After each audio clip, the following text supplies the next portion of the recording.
Semangat memotivasi dalam berbagi inspirasi untuk membangun negeri. Sharing Inspirasi.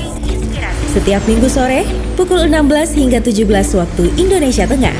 Dengarkan di FM 99,4 dan 97,8 MHz RRI Bau-Bau.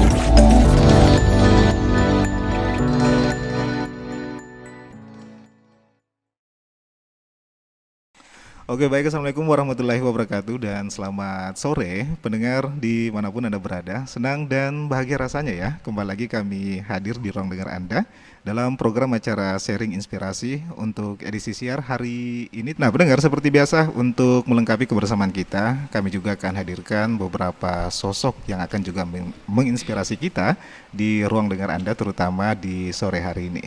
Nah, di sore hari ini kita juga agak sedikit berbicara tentang dunia peran ataupun juga teater di sore hari ini. Dan pastinya ada dua narasumber kami yang akan juga berbagi pengalaman ataupun juga mungkin berbagai cerita, kisah dan dukanya juga dalam seni peran yang sudah juga mungkin lakoni ya dari dulu sampai dengan saat ini. Dan langsung saja saya akan perkenalkan beberapa narasumber kita yang saat ini sudah berada juga di studio RRI Bau-Bau bersama Bapak Asia Ramli Prapanca ini ya. Baik, Assalamualaikum warahmatullahi wabarakatuh. Waalaikumsalam warahmatullahi wabarakatuh. Baik, sebelumnya ini Pak, saya panggil Bung saja ini atau Om ini? Bisa Om juga. Kayaknya Om saja ini lebih sopan, kayaknya lebih ramah juga begitu. Boleh. Jadi Om Ramli atau? Ramli. Oh, baik. Om Ramli ini sebelumnya kami juga apresiasi ini karena sudah juga meluangkan waktunya bersama kami di RRI Bau-Bau ini dalam program acara Sharing Inspirasi ini. Dan alhamdulillah sehat ya. Alhamdulillah. Oke, baik. Nah, pendengar, selain Pak Ramli Prapanca atau Om Ramli, di studio kami juga sudah ada Pak Laude Saiful Islam ini. Baik, Assalamualaikum warahmatullahi wabarakatuh. Waalaikumsalam warahmatullahi Baik, saya panggil apa ini, Om juga atau Paman ini ya? apa saja. Alhamdulillah. Kak saja. Kak saja ya, berarti Kakak Saiful begitu ya? Ya boleh. Oke. Is. Oh, Kakak Is. Ini panggilan mungkin sama teman-teman di komunitas Ya, begitu, ya. Kak Is ya. Ya. Baik. Sebelumnya Kak Is, kami juga ucapkan terima kasih juga ini sudah bersama kami juga di RRI Bau-Bau, terutama dalam program acara Sharing Inspirasi untuk edisi Minggu 4 Agustus 2024 ini. Baik, Kak Is, ini saya tahan dulu, mungkin saya ke Paman atau Om dulu ini bersama Om Ramli ini. Om Ramli ini kita tahu bahwa saja seni peran ini ataupun juga teater ini memang dari dulu ya, mungkin sebelum munculnya dunia perfilman ataupun juga sandiwara radio, mungkin awal mulanya perfilman itu dari seni peran begini, teater. Iya, artinya ada hubungannya semua. Ada hubungannya. Jadi yang kerja di film itu mereka melalui seni peran. Iya, melalui seni peran ya. Memang kita agak flashback ke belakang dulu ini sebelum kita berbicara jauh tentang pengalaman dari Om Ramli ini. Baik, sebelumnya ini Om Ramli sebelum mungkin terjun di dunia teater ini, memang ada bakat begitu kah atau mungkin dari kecil memang sudah hobi begitu? Iya, saya memang punya hobi. Karena saya memiliki bakat di dunia sastra dengan dunia seni pertunjukan khusus teater. Itu mulai dari masa saya di SMP. Saya kan kelahiran Buton. Asli Buton begitu. Asli Buton. Dulu belum Wakatobi itu belum jadi kabupaten. Masih jadi 4 kalau nggak salah ya. Iya betul. Saya itu lahir di Pulau Tomia, Kampung Suku. Waktu itu masih Kabupaten Buton. Jadi di KTP saya itu masih tertulis Buton. Masih Buton. Itu. Mulai dari situlah saya kan dibesarkan oleh budaya kepulauan ya, budaya pesisir itu, sehingga begitu saya masuk di Fakultas Bahasa dan Sastra Indonesia di Universitas Negeri Makassar. Itu mulai bakat saya itu saya kembangkan di situ dan saya mendirikan Sanggar Sastra dan Teater Kampus di Universitas Negeri Makassar. Saya lahirkanlah banyak karya di situ. Kemudian saya malah melatih mahasiswa di dunia sastra dan dunia seni peran. Iya. Mulai dari situ sebenarnya. Berarti mungkin bisa dikatakan dari SMP ini sudah mulai mencintai dunia peran. Tiba di Makassar mungkin sudah mungkin saatnya mungkin untuk dikeluarkan begitu bakat ini. Iya, betul. Jadi karya-karya saya itu sebenarnya diinspirasi oleh budaya kepulauan. Saya ingat bagaimana nenek saya ketika atau ibu saya ketika saya di Nina Bobokan itu, dan saya melihat adik-adik saya juga seperti itu di Nina Bobokan dengan nyanyian-nyanyian. Itu terus juga saya selalu selalu tertanam di jiwa saya tentang nyanyian-nyanyian seperti Wainawan Diu-Diu. Iya. Nah, dari itu kemudian juga tradisi bagaimana kita berlayar dengan sampan, dengan perahu. Itulah inspirasi bagi saya untuk menciptakan karya-karya baik puisi maupun karya-karya teater. Baik, apakah mungkin ini Om Ramli ini mama ataupun juga bapak ini seniman juga begitu? Ibu saya penari lareangi. Itu kalau bapak saya itu yang pelaut pulung, dengan perahu berlayar ke mana-mana, ke Jawa, itu ke Maluku mencari muatan kopra, cengkeh, kemudian dibawa ke Pulau Jawa. Baik, ternyata ada darah dari orang tua begitu ya, dari mama begitu senimannya ya. Iya, dan kakak saya juga seniman, dan keluarga saya di Kendari ya, itu juga seniman juga begitu. Banyak menggarap karya-karya dan punya sanggar di sana. Oh iya, sanggar apa di Kendari? Sanggar apa namanya itu, Campudona. Campudona. Ya, sanggar seni itu mereka di bidang tari ya, Campudona, dan sudah sangat terkenal tuh. Baik. Oke, Om Ramli saya tahan dulu ini ya. Saya ke Kais dulu ini. Kais ini kami juga penasaran ini, ataupun juga pendengar RRI Bau-Bau juga ini sama mungkin seperti Om Ramli juga ini, sejak kapan awal mulanya juga ini menggeluti seni peran atau dunia teater juga ini, Kais? Ya, kalau ditanya awalnya itu sebenarnya bingung juga saya jawabnya seperti apa. Tapi gini, sebenarnya saya betul-betul mendalami seni peran ini pada saat saya kuliah juga. Saya kuliah di Universitas Salo Oleo. Terus walaupun sebelum-sebelumnya sebenarnya saya juga sudah tertarik di dunia seni. Seni seperti seni musik, seni musik saya bahkan bentuk beberapa band musisi begitu ya. Musisi. Ya, jadi beberapa band juga kita ikut festival itu sejak kami SMA ya. Terus selain itu juga ya mungkin faktor rasa penasaran ya atau apa. Ya, jadi saya coba lagi ke seni tari. Dalami begitu ya. Ya.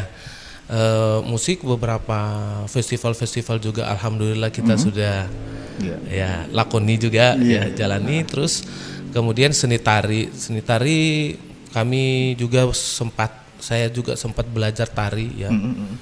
Tari di sanggar ya. Tetapi saya lebih fokus ke menabuh ya. Ya itu tabuhan ya. Musik tari. Ya. Gendang lah begitu. Ya gendang dan perangkatnya ya. Ya, saya juga lama sampai jadi duta-duta budaya di Kota Bau-Bau, Kabupaten Buton atau Wakan Sulawesi Tenggara. Namun ya itu tadi lagi ada rasa penasaran, ketidakpuasan sampai akhirnya saya bertemu dengan ada kawan yang namanya Edo ya. Ya, dia ajak saya ke teater. Teater sendiri dulu di Kendari namanya. Teater sendiri ya, itu saya diterima di situ, saya bergabung kurang lebih tahun berapa ya? Tahun 99 2000-an. 99 2000 saya coba berproses di situ, coba dalami di situ bersama teman-teman ya, sehingga saya juga aktif di teater kampus ya, di universitas, di Universitas Halo ada teater Halo Oleo. Saya juga aktif di teater FISIP ya, kebetulan saya kuliah di FISIP ya. Dan terakhir dan saya juga aktif di BSI bersama Kak Adi Rikal itu. Jadi memang di situ saya ya dapatkan ya mungkin apa ya, kenyamanan atau ya coba menggarap ya, ada beberapa naskah kita coba buat dan kita coba mainkan ya, sampai kita manggung juga mewakili daerah atau mungkin juga atas inisiasi sendiri kita banyaklah sampai ke Katimuri terus sampai ke dan seterusnya. Berarti mungkin Kais ini kenal dengan mungkin almarhum Pak Trisman begitu. Ya, Pak Trisman Balagi. Iya. Ya, beliau juga kan sempat saya belajar sama beliau belajar tari di Studio 28 kan. Cuman belajar dari luar saja, lihat-lihat. Tapi teman-teman Studio 8 ya banyak yang kenal. Kenal. Baik, tapi memang sudah lama ya. Kalau boleh tahu ini Kais ini sudah berapa tahun ini menggeluti dunia peran ini ataupun juga teater ini? Ya itu tadi sekitar ya 99-2000 itu saya coba ya sudah mendalami, coba berperan. Berarti bisa dikatakan ini sudah jadi mentor juga atau guru juga ini? Karena sudah lama begitu. Iya. Apakah juga ada mungkin teater-teater juga yang sudah dikembangkan atau juga dibina ini sama Kais? Iya, ada kalau di FISIP dulu kami buat komunitas teater ya, teater Benfis namanya. Memang ada satu. Itu saya coba menggarap beberapa naskah. Yang menyutradarai teman-teman. Kalau di Kota Bau-Bau sini gitu. Di Kota Bau-Bau sini setelah saya kuliah tahun 2004 pulang, saya bentuk ada namanya Teater Tanah. Teater Tanah. Ya, Teater Tanah. Jadi adik-adik SMA, SMP pada saat itu ya kita bina dan kami juga ikut beberapa festival pelajar, teater pelajar baik tingkat provinsi maupun nasional. Jadi adik-adik SMP ataupun juga mungkin SMA ini Kais ini apa-apa saja yang mungkin diikut sertakan dalam mungkin perlombaan seni yang mungkin diadakan oleh pemerintah kota ataupun juga mungkin pemerintah provinsi Sulawesi Tenggara, mungkin puisika? Iya, kalau itu ya adik-adik binaan kita itu memang kita arahkan ke situ. Memang kan dulu kita tidak kayak sekarang kan lebih mudah, ada FSLN, ada banyak event-event yang dibuat oleh dinas maupun kementerian itu untuk memudahkan sekarang. Ya itu. Kami juga ya dilibatkan paling minimal ada yang kita latih, terus ada yang kita nilai atau mungkin kita juri gitu. Oh iya, mungkin event-event misalnya pemerintah Kota Bau-Bau ataupun juga mungkin festival-festival tentang budaya, apakah juga dilibatkan juga nih Kais? Sering juga begitu ikut ya. Tahun 2012 kalau tidak salah, itu saya aktif di Festival Budaya Tua di Kabupaten Buton. Ya itu kebetulan saya dan teman-teman juga garap musiknya, musik kolosal. Ya, terus kalau yang terakhir kemarin ya beberapa hari yang lalu masih baru gitu ya. Ya, beberapa hari yang lalu saya menjadi juri di perpustakaan daerah. Di Dinas Perpustakaan itu saya jadi juri lomba bercerita anak-anak anak-anak SD. Baik, kita tahan dulu kayak sini ya. Saya ke Om Ramli lagi nih. Baik, Om Ramli ini berbicara tentang pengalaman di dunia teater ini mungkin tidak bisa diragukan lagi ya, karena Om Ramli juga ini bisa dikatakan mungkin juga salah satu motor ataupun juga penggerak teman-teman mungkin khususnya kaula muda yang ada di Kota Bau-Bau untuk bisa juga terjun dalam seni peran yang mungkin teman-teman juga sudah lakukan, seperti KS juga ini sudah juga membina adik-adik SMP ataupun juga SMA ini. Saya penasaran tadi dengan rumah ataupun juga sanggar yang didirikan di Makassar begitu. Mungkin bisa diceritakan sedikit lagi nih Om Ramli ini. Iya. Jadi saya ini dari Makassar. Bau-Bau ini memang menjajaki komunitas-komunitas ya, kawan-kawan untuk bisa saling bekerja sama, berkolaborasi di dalam dunia sastra dan dunia seni pertunjukan. Jadi saya kelahiran di sini memang, jadi saya datang untuk membagi pengalaman. Itu. Saya selama di Makassar itu saya tadi saya di kampus tuh mendirikan sanggar sastra dengan teater kampus. Kemudian di luar kampus saya mendirikan sanggar seni teater kita Makassar, dan saya juga sebagai koordinator forum sastra kepulauan.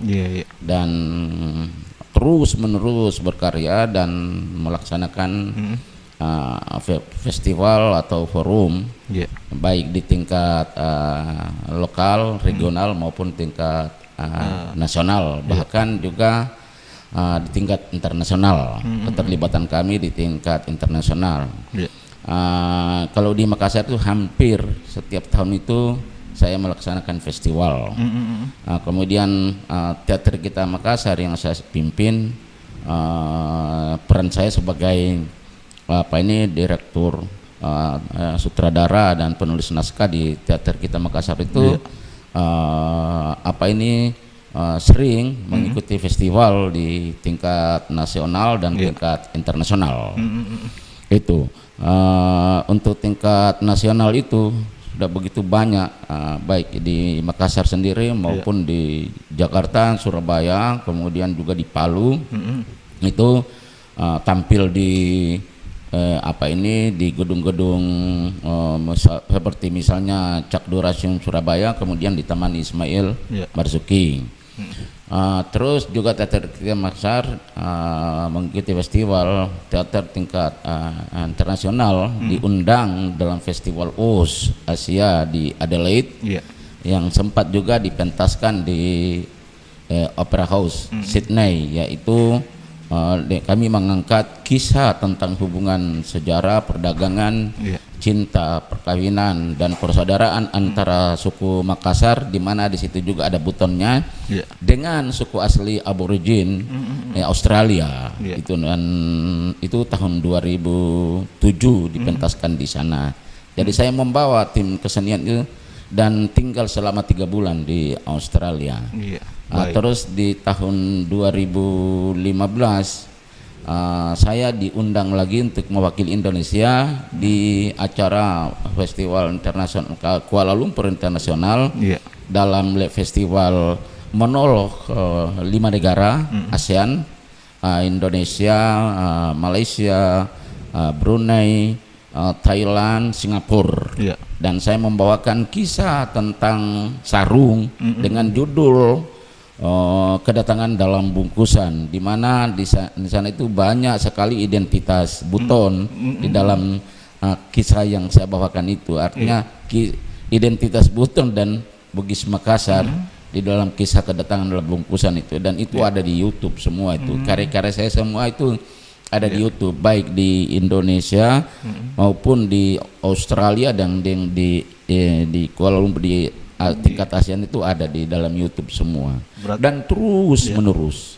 Berarti rumah sanggar yang Om Ramli ini kelola memang sudah go internasional juga begitu ya?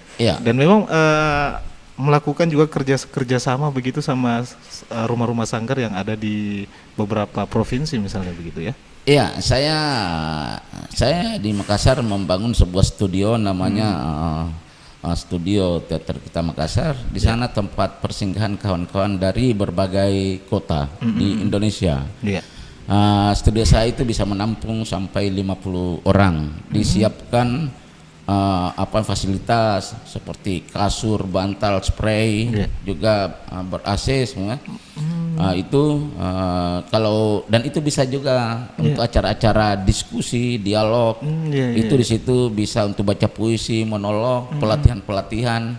Dan kalau kawan-kawan dari Jawa, dari mana saja datang, itu untuk 15 orang, tim 15 orang, 20 orang bisa nginap di sana. Baru-baru ini yang tahun lalu teater keliling yang dipimpin oleh kawan saya Rudolf Puspa, mereka itu sudah go internasional tuh. Mereka datang pentas di Makassar dan di Toraja, dan mereka tinggal di studio saya selama mereka di Makassar ada 3 hari sebelum ke Toraja itu 3 hari di studio saya, mereka nginap di situ. Jadi saya itu adalah semacam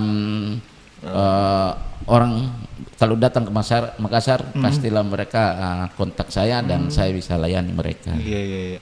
Baik, alhamdulillah begitu ya, karena sudah ada juga teater sendiri begitu ya. Iya. Lagi pula teman-teman juga ini yang dari Jawa memang di situ juga menimba ilmu ya di rumah teater.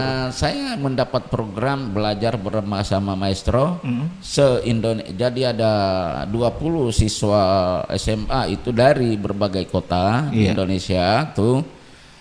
Mereka memilih saya, maestronya itu untuk belajar bersama saya selama 2 minggu. Itu program Kemendikbud RI itu. Iya. Akhirnya saya jemput mereka 20 orang tuh, mereka kumpul di Jakarta, kemudian mereka datang belajar bersama saya. Dan setiap tahun di Makassar itu tingkat nasional, Kemendikbud langsung. Tapi yang di lokal itu ada program dinas kebudayaan, ada juga program belajar bersama saya maestro khusus untuk anak SD dengan SMP, dan saya berikan pelatihan di studio saya itu. Baik, ada kerjasama begitu juga ya. Selain sama maestro-maestro yang ada di mungkin ibu kota, ada juga kerjasama sama pemerintah kota ataupun juga kabupaten begitu. Betul. Dan memang ini di rumah teater yang Om Ramli ini memang semua peran juga situ ada begitu. Semua misalnya kayak puisi, tari ada. Tari begitu. Ada, musik. Karena saya kan saya ambil S2 antropologi ya. Kemudian S3 pendidikan seni. Itu jadi saya mengajar di Fakultas Seni dan Desain Universitas Negeri Makassar, program studi pendidikan seni sentra Tasik ya, seni drama, tari dan musik. Itu jurusan seni pertunjukan. Jadi mahasiswa saya itu ada orang tari, musik, teater, bahkan juga orang seni rupa. Jadi kalau tempat latihan di kampus sudah penuh, maka saya bawa ke studio saya untuk latihan. Dan saya punya sebagai kurator ya, berbagai festival.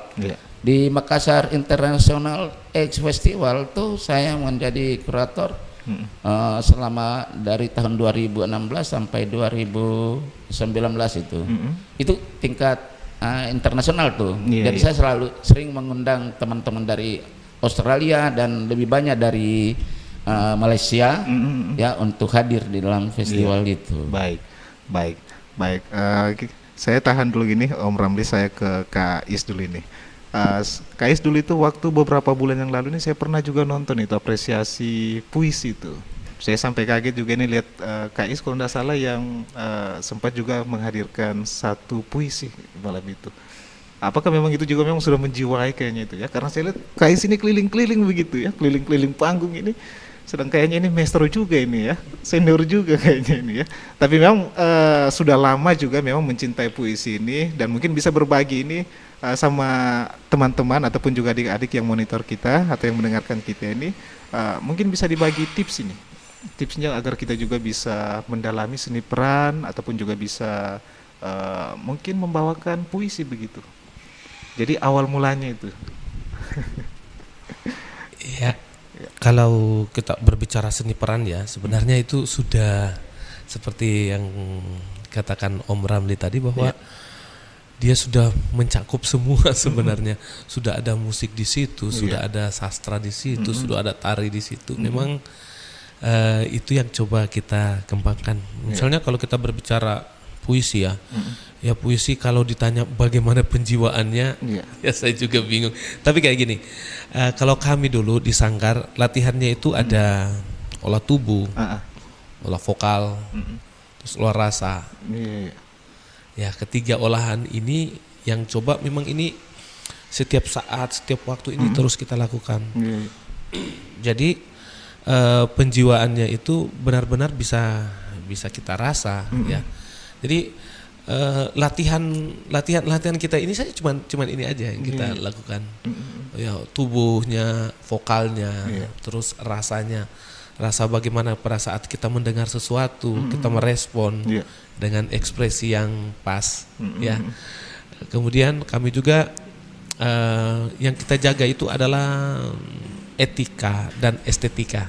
Itu yang penting sekali sebenarnya yang kita pegang. Bahwa estetik ya bisa saja tanpa etika. Ya, tapi itu kan nol ya. Iya. Jadi kita yang utamakan kita etikanya dulu. Bagaimana kita di panggung, bagaimana kita mengapresiasi karya, apalagi bukan cuma karya sendiri, tapi karya yang kebetulan karya orang lain, mungkin karya maestro-maestro yang lain. Ya, itu bagaimana kita mengapresiasinya, bagaimana kita menghargai, itu sangat yang coba kita terapkan di keseharian kita kalau dalam berkesenian. Baik, berarti bisa dikatakan suksesnya satu buah puisi yang kita bawakan itu memang dari rasa, dari jiwa begitu ya? Ya harus, karena gini, itu kan apa ya, puisi itu kan dia berupa kata-kata, ya kata-kata yang kami yakin itu kata-kata itu dia tidak lahir begitu saja, pasti melalui olah yang cukup lama oleh penulisnya mungkin. Ya, ini yang coba kita tangkap, ini coba kita apresiasi, ini coba kita rasa. Kira-kira. Jadi dengan pemahaman yang itu saya yakin ya kita akan membaca dengan menjiwai dan pasti mohon maaf tidak seperti ada unsur plagiasi gitu. Itu memang jujur. Jadi kita bisa melihat gini, misalnya ada yang membacakan puisi karya, misalnya karya Sutarji Kastumbarri. Tetapi pada saat dia membaca benar-benar hilang itu Sutarjinya, padahal ini puisi milik Sutarji misalnya. Nah, itu berarti cara mengapresiasi dia tentang karya itu ya harus kita hargai juga. Karena ya itulah sastra. Baik, yang sastra itu memang harus menjiwai, merasai begitu ya. Ya, sebenarnya bukan cuma sastra, musik juga begitu, tidak begitu. Sampai begitu juga tari, bagaimana kita bergerak. Ya, kalau tubuhnya kita tidak terolah dengan baik, kita tidak akan mampu mengapresiasi gerakan itu juga. Ya, ini Kais ini kan saya penasaran juga, ini Kais juga ini kan pasti buat naskah begitu ya. Mungkin bisa dibagikan kepada pendengar RRI Bawah-Bawah ini, seberapa sulitkah atau seberapa mudahnya membuat naskah itu? Apalagi kalau kayak kami ini yang mungkin masih awam begitu ya, baru mau mungkin belajar terkait bikin atau buat puisi ini. Ya, kalau tentang karya baik itu puisi mungkin atau karya-karya sastra yang lainnya, naskah atau novel, itu pasti si penulis itu memiliki ada inspirasi, seperti yang dikatakan Pak Ram tadi bahwa Pak Ram dia terinspirasi dengan lagu yang dininak bobokan oleh ibunya. Dia terinspirasi beliau terinspirasi dengan tentang nelayan. Ya, itu. Kalau saya pribadi biasanya membuat naskah itu atau membuat puisi itu dari kritik-kritik sosial di sekitar kita. Itu dengan tidak mengesampingkan ada unsur-unsur budaya setiap pertunjukan itu. Ya itu juga ya kayak wajib ya Pak Ram ya. Karena mempertahankan budaya kita itu, budaya lokal kita itu sangat penting dan itu perlu kita kenalkan mungkin dengan puisi itu kita juga bisa menyuarakan begitu aspirasi masyarakat. Karena saya pernah nonton ataupun juga dengar Kais ini, puisinya memang bertemakan begitu, tapi memang sering dibawakan tema-tema begitu itu. Keadilan sosial. Iya. Ya inspirasinya di situ. Ada juga beberapa puisi-puisi cinta yang saya buat, tapi bukan lebih kepada cinta kepada Tuhan, tetapi kita bisa wakilkan kepada lawan jenis misalnya, itu lebih mesra kelihatannya, lebih mesra kita ungkapkan. Ya, saya terinspirasi juga dengan karya-karya Sapadi Djoko Damono. Ya, itu memang beliau itu mengungkapkan cintanya kepada ya pencipta itu seperti layaknya ya sangat indah lah. Ya. Jadi awal mulanya juga begitu ya, memang kita bisa juga puisi kita ini gara-gara mungkin sosok-sosok yang kita banggakan ataupun juga memang kita jadi panutan begitu ya. Iya, karena mungkin awal dari situ Kais ini mungkin ini yang saya mau, kayak salah satu mungkin sosok sastra yang ada di Indonesia, mungkin kayak yang seperti Sapar ya. Joko Damono. Gini, itu mungkin referensi ya, mungkin lebih tepatnya itu referensi. Ya, referensi dalam kita berkarya. Mungkin kita bisa terinspirasi dengan gaya bahasa yang digunakan, atau mungkin suasana yang dibangun dalam cerita naskah itu bagaimana. Itu mungkin bisa menjadi inspirasi ya, sekaligus referensi buat kita. Karena menurut saya kita akan susah menulis kalau kita tidak punya referensi. Itu sangat penting sekali, dan memang penghargaan terhadap apa yang kita sudah referensikan ini, itu juga sangat penting memang. Jadi biasanya kalau karya-karya saya itu ya langsung sebut saja saya terinspirasi dengan karyanya ini, misalnya karyanya ini. Ya tidak mesti satu yang mengidolakan seperti tidak mesti satu. Bisa saja mungkin kalau penulis-penulis terinspirasi dengan satu penulis lain bisa tidak sah-sah saja saya rasa. Baik. Tapi alhamdulillah ini selama berkarir terutama di dunia puisi ini, dalam tanda kutip ini kayak sini, belum ada yang komplain begitu dengan puisi-puisi kayak sini. Misalnya tentang yang mungkin terlalu keras kah begitu? Mungkin nanti Pak Rat yang dijelaskan lebih dalam. Tapi kayak begini, kalau menurut saya itu adalah kritik. Jadi gini, kenapa kritik itu lahir? Karena kita berpikir.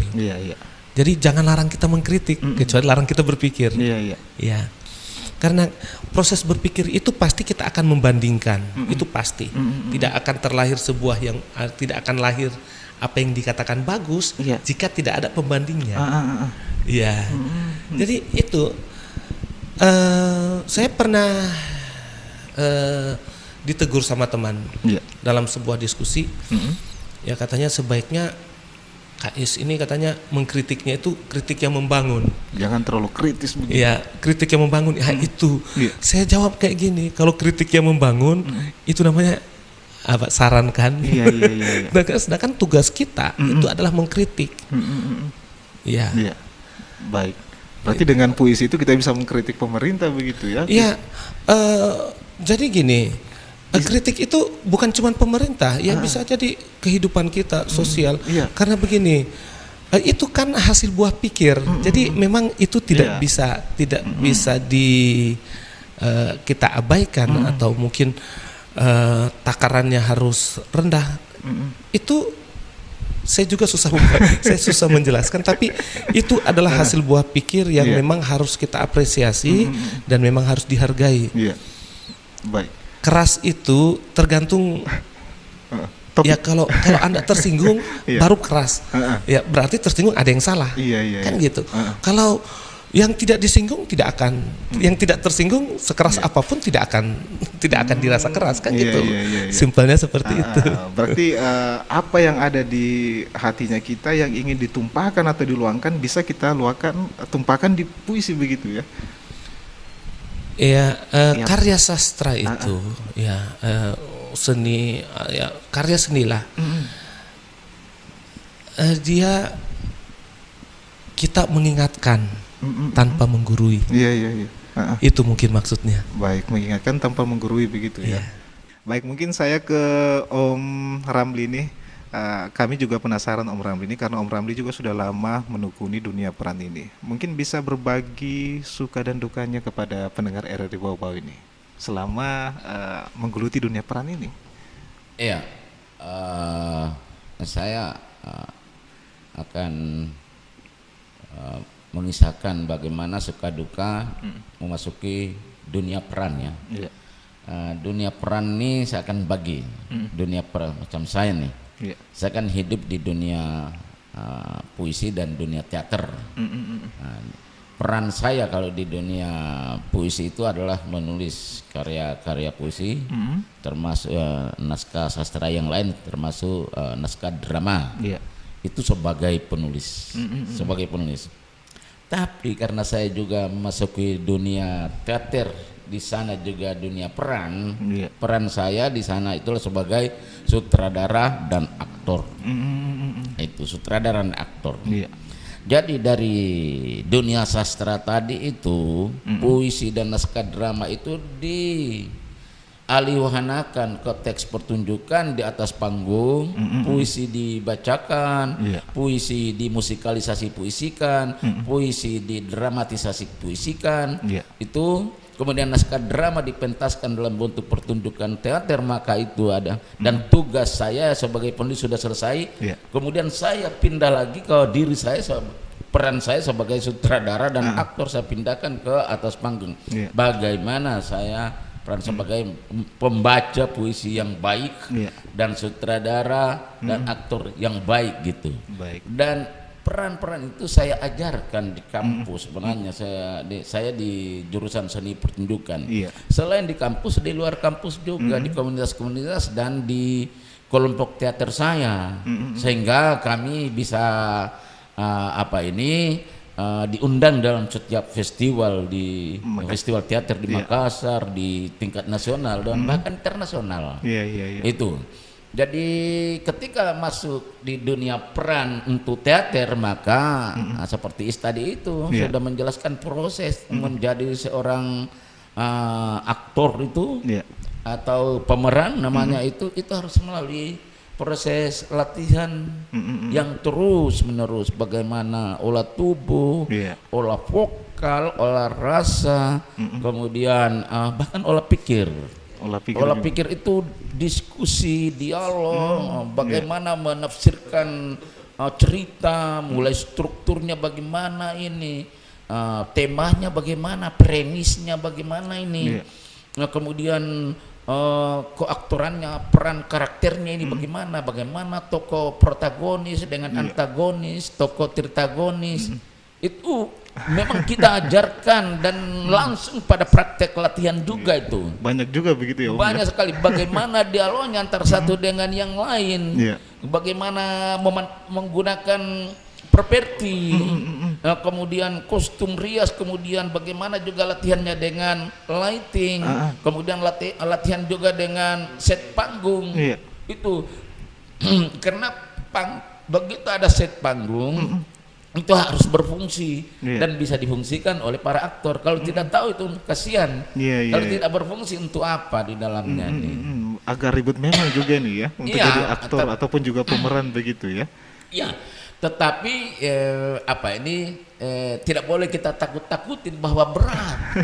Karena kalau ditakut-takutin itu akhirnya mereka sudah langsung drop. Itu tidak mau lagi ikut, tapi dilakukan dengan bahagia gitu ya, dengan pokoknya ikhlas, tulus. Itu kalaupun di panggung di dalam latihan ada sakit, memang itulah teater. Ya, bagaimana membuat vokalmu menjadi bagus kalau misalnya tidak ada latihan vokal sampai paruh suara itu, pecah itu pita suara itu tidak apa-apa. Karena 1 hari, 3 hari, 4 hari akan berubah vokalnya itu. Itu. Saya bahkan ajarkan juga kepada calon-calon guru, mahasiswa saya kan itu calon-calon guru. Latihan, karena kamu akan menjadi guru, vokalmu harus bagus. Kalau vokalmu seperti burung pipit, kamu nanti ditertawahi oleh siswa. Maka harus bagus tuh. Nah itu. Saya malah pernah mengajarkan teknik teknik vokal tadi itu kepada calon-calon wali kota. Bagaimana itu kalau di atas panggung tuh kalau dia berpidato gitu, sampai teksnya itu titik komanya apa segala macam itu ini terlalu panjang karena nafasnya nanti akan habis, lebih dipotong di sini. Seperti itu. Kalau intonasi, diksi, artikulasi, diajarkan jedahnya bagaimana. Kan ada juga calon-calon wali kota atau kalau calon bupati itu kalau dia berbicara atau dia pidato itu, wah kasihan tuh. Jadi dilatih. Saya pernah dipanggil memang untuk melatih itu. Sampai pada artikulasi itu, jeda, diksi, intonasinya, naik turunnya, irama itu. Baik. Memang kayaknya tidak bisa dipungkiri ya bahwa saja Om Ramli ini memang sudah banyak pengalaman yang sudah dilalui ataupun juga nanti yang akan dihadapi begitu ya. Mungkin berbagi sedikit ini terkait pertanyaan yang sudah sempat juga saya utarakan sama Om Ramli ini, suka dan dukanya ini. Saya itu seperti bapak dan ibu di komunitas saya, bukan juga dengan komunitas-komunitas yang lain. Di kampus juga begitu, di luar kampus seperti itu. Saya ini lintas generasi. Kalau di Makassar itu saya itu kalau di dalam pergaulan dengan komunitas saya yang paling tua. Ya orang yang seumur saya ini sudah tidak jalan seperti saya ini. Ada komunitas kami juga yang seumur dengan saya itu ada juga komunitasnya. Tetapi mereka hanya di komunitas kami itu paling hanya 1-2 orang, dan saya lebih banyak itu dengan anak-anak muda. Itu. Jadi sejak dari awal itu saya membentuk komunitas, itu saya tampung mereka. Hidup di kampus bersama, tidak ada uangnya mereka. Saya yang biayai karena saya waktu itu sudah menjadi guru. Nah kemudian juga dosen. Jadi saya biayai makannya apa semua itu. Terus di dalam karena ini untuk latihan mereka supaya mereka itu rajin, atau datang ke rumah saya untuk makan. Itu setelah itu kalau sudah sehat lagi sudah kenyang lagi ya sebentar malam kita latihan lagi terus menerus. Itu jadi kadang itu tapi istri saya mendukung, keluarga saya mendukung. Sebenarnya banyak sekali suka dukanya, tapi saya bahagia. Saya kadang latihannya itu dengan bentuk eksplorasi. Istilah saya itu eksplorasi and discovery, menjajaki berbagai kemungkinan sampai yang mustahil sekalipun, dan sampai kita menemukan sesuatu. Itu keras latihannya. Nah keras sampai pagi kadang. Latihannya kadang di sungai, kemudian di air terjun, di laut, naik gunung kita. Di pulau-pulau kita latihan. Itu bukan cuma jam-jam, tapi 1 hari, 2 hari, 3 hari, 4 hari, dan banyak sekali, bahkan berbulan-bulan. Memang tidak mudah begitu ya. Tidak mudah, tetapi saya selalu sampaikan kepada anggota saya bahwa ini kita harus lakukan untuk menemukan sesuatu yang yang bisa kita tampilkan, itu memang harus kita cari. Harus diasah begitu. Harus diasah semua. Harus melalui riset, penelitian, melakukan observasi. Banyak sekali. Misalnya saya mau pentaskan peristiwa tentang orang-orang malam misalnya, orang-orang malam. Saya suruh anggota saya, ayo sama-sama observasi di tempat-tempat misalnya di orang-orang malam ya. Betul. Katakan kalau seperti di Makassar itu misalnya di Jalan Nusantara. Dulu kita mau eksplorasi lagi, mau mengangkat kehidupan bencong tuh di lapangan Karibosi. Pergi ke sana semua. Kemudian saya pentaskan tentang DS of Marege ya, itu yang Makassar Australia itu latihannya di perahu. Itu di perahu finisi karena memang kita bikin set itu walaupun dengan simbol-simbol pakai seperti bambu itu, tapi latihannya seperti di perahu. Jadi harus bukan cuma membayangkan, mengimajinasikan, tapi harus mengalami. Di karya sastra juga seperti itu sebenarnya. Misalnya kalau kita mau bicara tentang laut, tidak cukup hanya diimajinasikan, tetapi pergilah ke sana, alami itu bagaimana rasanya laut itu. Itu harus bersentuhan dengan alam begitu. Biar alam. Terasa begitu. Terasa. Jiwanya begitu ya. Iya, makanya tidak cukup dengan imajinasi, tapi mengalami. Itu. Dan saya ajarkan tentang formula kalau di seni peran tuh. Di formula dramaturgi itu ini sampai kepada penciptaan karya, termasuk naskah sampai kepada untuk dipentaskan. Itu formula dramaturgi 4M. Satu, menghayalkan. Menghayalkan ini bukan cuma menghayalkan, mengimajinasikan, tapi mengalami juga. Itu pertama. ide muncul situ, gagasan. Kita hialkan gagasan itu. Tidak cukup itu. Apa gagasannya? Oh, kita merasakan, mengalami. Ya, harus mengalaminya. Kemudian masuk pada M2 itu menuliskan. Jadi hasil khayalan, imajinasi, kemudian mengalami, dipindahkan ke atas kertas, di kertas menuliskan. Di sana sudah ada struktur. Sudah ada struktur bagian eksposisi, kemudian ada gangguan, kemudian ada komplikasi, konflik makin tinggi, kemudian ada resolusi penyelesaiannya. Struktur tuh. Semua film juga seperti itu.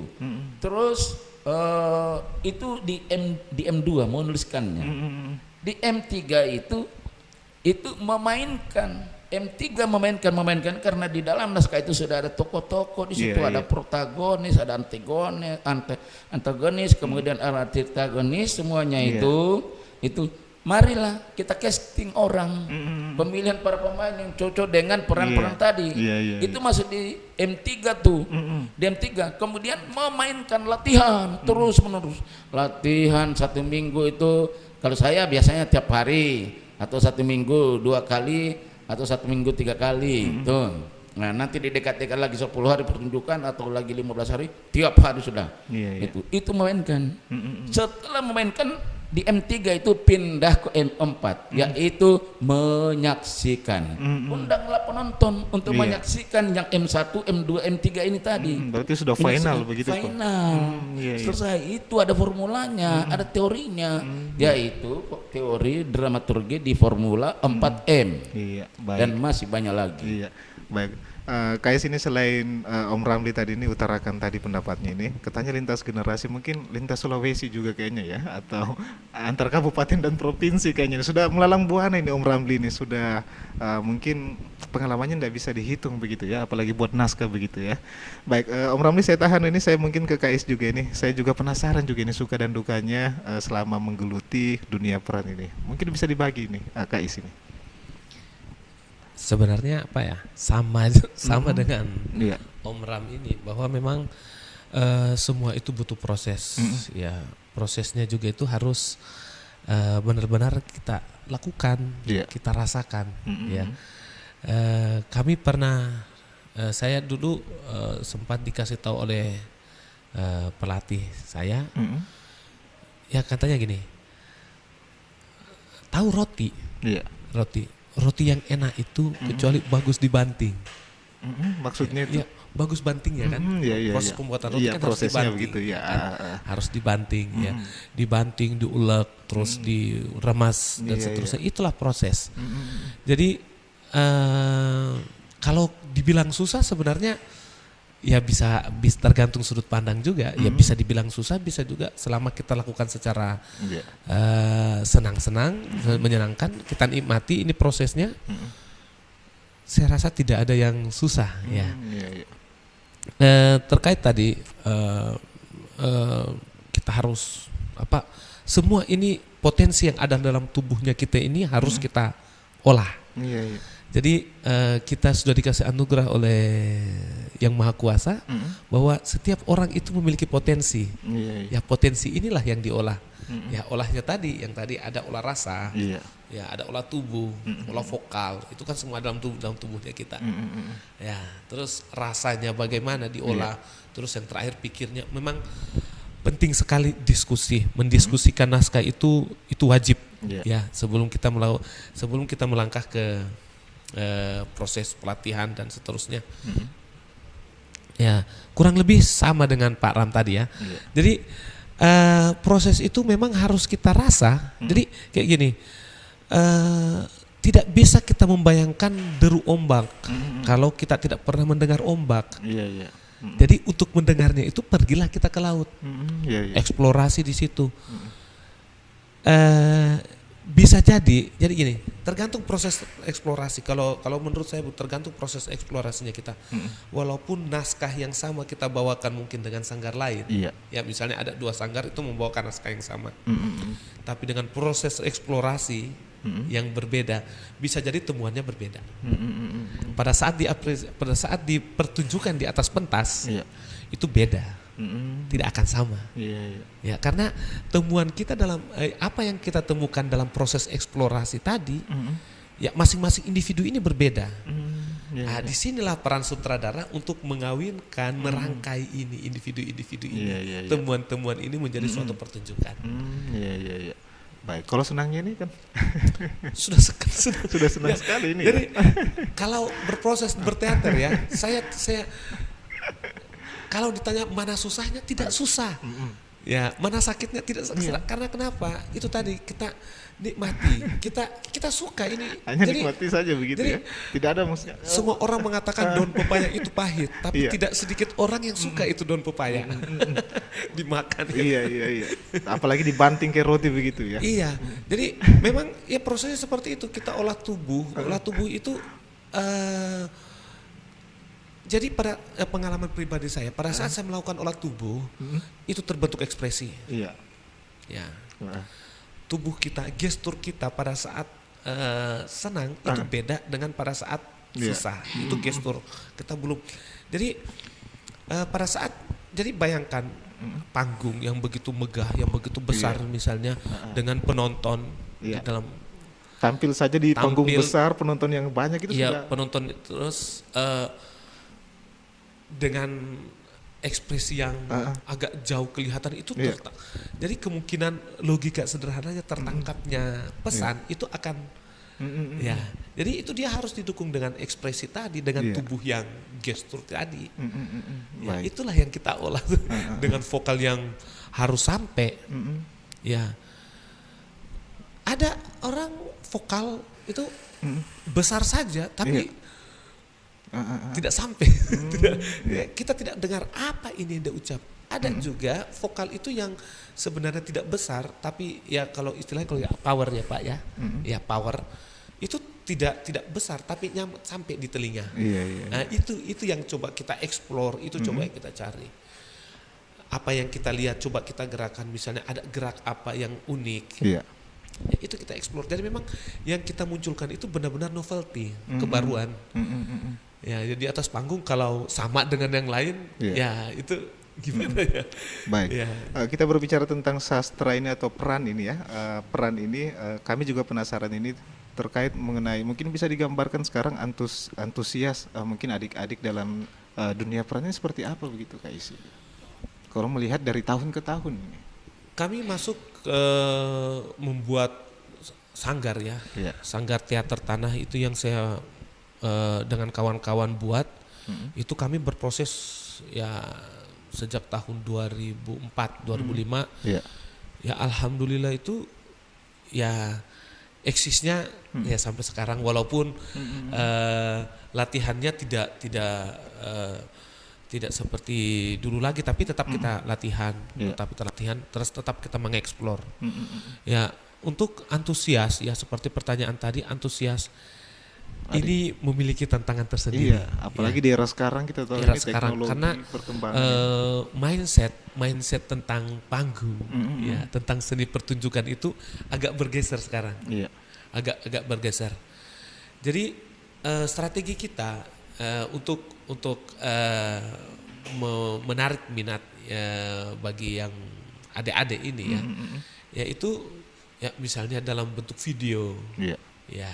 Itu coba kita jajaki sekarang dalam bentuk, tetap kita berteater, kita mentas, tapi kita videokan, terus dilempar di YouTube atau di media sosial yang lainnya.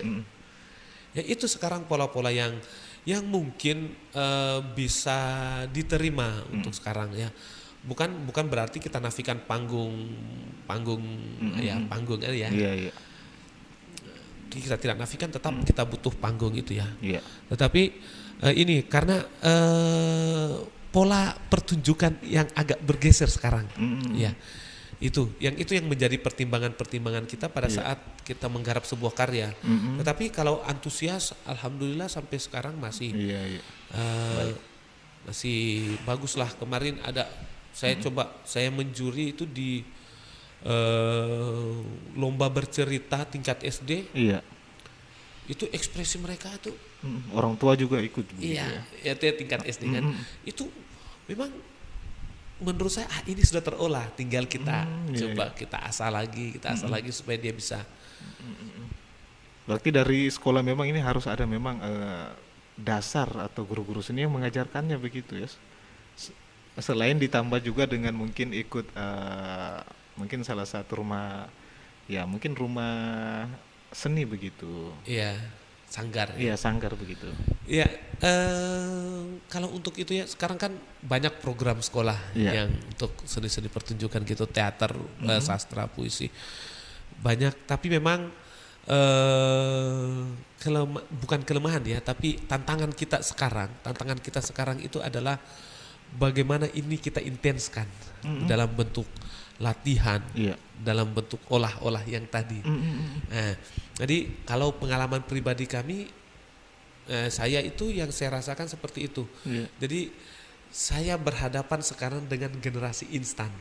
Ya, instan bukan berarti tidak berkualitas tidak ya, tapi dia instan. Dia maunya lebih cepat. Jadi dulu waktu zamannya kita itu prosesnya mungkin untuk menggarap sebuah naskah itu misalnya 3 bulan. Jadi itu harus kita berpikir keras sekarang. Kalau perlu 1 bulan udah selesai. Nah, itu kita berhadapan dengan generasi instan itu, generasi cepat, Nah, ini yang tantangan tersendiri. Tantangan tersendiri begitu ya, karena menghadapi generasi instan itu yang maunya cepat, simpel begitu ya. Iya, jadi sesimpel mungkin, secepat mungkin, dan semaksimal mungkin. Ya itu tantangan tersendiri juga buat kita sekarang dalam hal menggarap karya. Iya, itu tantangan tersendiri. Baik, kayak saya ke Om Ramli juga ini, saya penasaran juga dengan pendapat Om Ramli. Mungkin ada yang mau ditambahkan juga ini dari pernyataan Kais ini mengenai melihat generasi saat ini nih. Iya.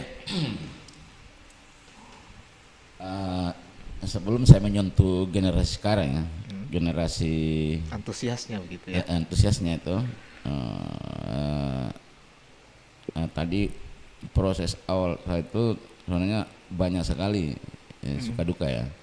Kalau dukanya tuh banyak sekali. Lebih banyak duka daripada senangnya. Tapi senangnya juga mulai saya nikmati semua itu. Kalau dulu itu tanpa hasil saya malah mengeluarkan biaya banyak. Itu gaji saya bisa habis saja untuk kesenian.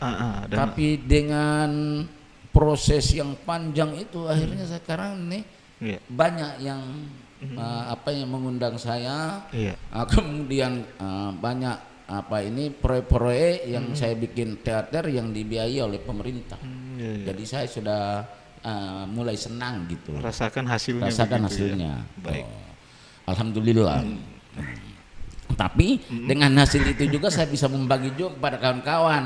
Misalnya kalau saya berangkat ke daerah-daerah lain, di Palu, di Kalimantan atau tanpa misalnya ada kegiatan, tapi saya ciptakan saja sendiri kegiatan itu. Saya malah bergotong royong membiayai kegiatan itu karena saya ini saya kan dapat dari uang kesenian, masa tidak bisa membagi minimal dengan pikiran saya. Nah, untuk menyentuh generasi yang sekarang ya, instan katanya Kais ya. Iya benar tuh, generasi instan tuh. Kalau dulu seperti bilang 3 bulan, malah 5 bulan, 7 sampai 1 tahun. Sekarang 1 bulan. Bahkan saya itu dengan proyek-proyek pemerintah itu yang tidak terlalu besar ya, bisa hanya 15 kali latihan. 15 kali latihan, tapi 15 kali latihan itu dengan pemain yang sudah jadi, sudah siap. Tuh. Kalau misalnya baru pemain-pemain tidak bisa, harus dilatih 3 bulan, 4 bulan. Tapi generasi sekarang, generasi instan tuh saya lihat.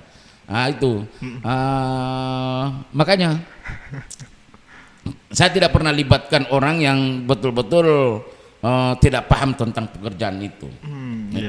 Kalau yang saya pakai misalnya 15 kali itu memang generasi instan, tetapi mereka sudah jadi semua. Sudah dalami begitu. Sudah dalami semua.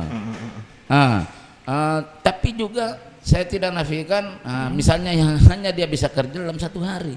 Dia sudah menciptakan konten-konten YouTube. bahkan jam, menit, bisa. Saya coba di mahasiswaku tuh yang mata-mata kuliah dasar-dasar teater, kemudian TV dan film, bikin sekarang tuh coba bikin konten di HP-mu tuh, ya, apa ini setengah menit atau 1 menit, cepat sekali dia bikin. Saya coba lagi di teman-teman di sini yang tim kerja kita yang bintang-bintang sastra dan seni pertunjukan itu, bisa nih sekarang bikin desainnya. Nah ini sudah jadi, malam itu jadi. Kemudian yang untuk videonya, untuk video untuk apa istilahnya, untuk trailer, untuk dikirim ke media sosial itu, malam itu juga jadi, selesai. Ya, terus ini press release untuk kegiatan, malam itu jadi juga, langsung dikirim ke jurnal online, malam gitu juga terbit. Instan tapi berkualitas. Karena yang bekerja itu memang sudah punya pengalaman. Bayangkan yang tidak punya pengalaman baru mau instan juga. Baik. Baik, karena waktu kita terbatas ini, Om Ramli dan juga Kais ini, kami juga ini ingin tahu juga ini harapannya ini kepada mungkin pendengar RRI Bau-Bau ini terkait pembahasan yang kita sudah bahas tadi ini kurang lebih 60 menit ini. Seperti apa harapannya nanti ke depan ini? Ya, harapan saya dalam pertemuan kita ini di stasiun RRI Bau-Bau ini kepada pemirsa, juga sebenarnya kepada pelaku-pelaku seni, komunitas baik sastra maupun teater, itu tetaplah berproses, terus menerus menciptakan karya-karya baik di bidang sastra, puisi, cerpen, naskah drama, kemudian juga itu bagi yang memilih di bidang penyutradaraan dan keaktoran dan tata artistik musik, juga terus menerus latihan sehingga bagaimana ada perkawinan antara sastra ini dengan bagaimana sastra ini dialihwanakan ke seni pertunjukan, puisi misalnya dibacakan, dimusikalisasikan, naskah drama dipentaskan dalam bentuk teater, dan terus menerus berproses, kerjasama, bergotong royong dan berkolaborasi, sehingga bisa kita muncul bersama di dalam panggung-panggung kreatif. Kalau untuk pemerintah begitu? Untuk pemerintah kan ini harus kayaknya nih ya. Untuk pemerintah itu kan masing-masing itu sudah punya dinas. Untuk dunia kesenian tuh itu di bidang dinas kebudayaan dan dinas pariwisata, juga ada di dinas pendidikan, ada juga di dinas sosial, ada juga di dinas sosial. Maka harapan saya pemerintah jangan menutup diri, bukalah pintu selebar-lebarnya bagi komunitas seni yang terus-menerus mereka menciptakan karya-karya untuk dibantu kerjasama, masukkan dalam program-program pemerintahan. Itu permintaan dan harapan saya. Baik, saya ke KI sini, harapannya juga seperti apa ini juga nih? Mungkin mau ditambahkan lagi nih ya. Ya, harapannya sama ya. Jadi untuk teman-teman yang tertarik di dunia seni, ya terutama di seni pertunjukan, teater, drama dan lainnya, itu puisi ya teruslah berproses, latihan terus, karena itu semua harus diolah supaya tubuh itu bisa menjadi biasa, semua bisa ala biasa, jadi semua kita jadi kebiasaan kita. Itu saja mungkin ya. Terus kalau untuk pemerintah ya perhatikanlah ya komunitas-komunitas ini, beri mereka ruang, ruang ekspresi, ruang apresiasi. Ya, walaupun karya sudah segudang, ya karya kalau cuma sampai dibukukan saja, tanpa dipertunjukkan itu, ya dia menjadi Ya, gitu. Ya, tidak sampai kepada tujuan. Ya. Jadi bukan membanding-bandingkan, ya, tapi kalau kita lihat yang lain, misalnya seperti olahraga, misalnya contoh kita di Pantai Kamali, di Kota Mara itu basket, apa itu difasilitasi dengan lapangan-lapangannya. Loh kok kita 1 biji gedung saja, atau ya, ruang tempat latihan saja kita. Jangan membeda-bedakan. Iya gitu, bukan membeda-bedakan ya, tapi itu mungkin belum sampai kepikiran. Jadi supaya kita dipikirkan juga. Jadi kami itu biasa pentas atau latihan ya sangat apa adanya. Ya karena memang kita lakukan secara bahagia. Ya ilas-ilas saja. Tetapi kita tidak benar-benar tidak punya ruang. Ruang untuk mengapresiasi diri, untuk mengekspresikan diri itu sangat kecil ruangnya, apalagi teater itu sangat kecil ruang. Iya. Saya juga setuju dengan pendapat Kais ini ya. Jangan membeda-bedakan begitu ya. Samakan begitu, mau di bidang olahraga kah, mau di bidang pentas seni, ya harus diperhatikan begitu. Di bawah poin lapangan basket 2. Iya. 2. Ya dan itu kita loh kok ya kasih kita ya 10 kali 15 lah, itu sudah bagus sekali. Tapi memang belum ada gedung kesenian di sini. Kalau dengar-dengar akan ada. Akan ada ya. Dulu ada namanya gedung prestasi, tapi enggak tahu itu gedung prestasi itu prestasi apa ya gitu. Itu kan harusnya situ kita tempat kita berdiskusi, mengapresiasi sesuatu, mendiskusikan sesuatu untuk bisa berprestasi, kan itu juga prestasi. Ya saya tidak sepakat misalnya kalau dibeda-bedakan, mungkin kalau menurut saya itu bukan pembedaan mungkin, tetapi belum sampai kepikiran. Ya mungkin fokusnya pemerintah hanya ini dulu, yang lain kan nanti sabar, nanti ada lagi. Ya tapi kita sudah menunggu. Iya. Kita berharap juga mudah-mudahan pemerintah nonton juga ini dengar acara sharing inspirasi, dengar dan nonton ini. Semoga saja bisa membuka ruang juga bagi teman-teman ataupun juga sangkar seni yang ada di Kota Bau-Bau ini. Baik, karena waktu kita terbatas ini, semoga saja kita masih bisa berjumpa kembali juga untuk di sesi berikutnya, dan kita akan membahas juga terkait mengenai mungkin teman-teman ataupun juga komunitas seni yang ada di Kota Bau-Bau ini. Terima kasih Om Ramli ini sudah meluangkan waktunya bersama kami ini. Mudah-mudahan sehat selalu ini Om Ramli ya. Kais juga terima kasih sudah meluangkan waktunya bersama kami juga. Semoga saja apa yang kita bahas di sore hari ini bisa juga menginspirasi pendengar RRI Bau-Bau. Baik pendengar, kami cukupkan program acara sharing inspirasi di akhir kata. Wabillahi taufiq wal hidayah. Wassalamualaikum warahmatullahi wabarakatuh.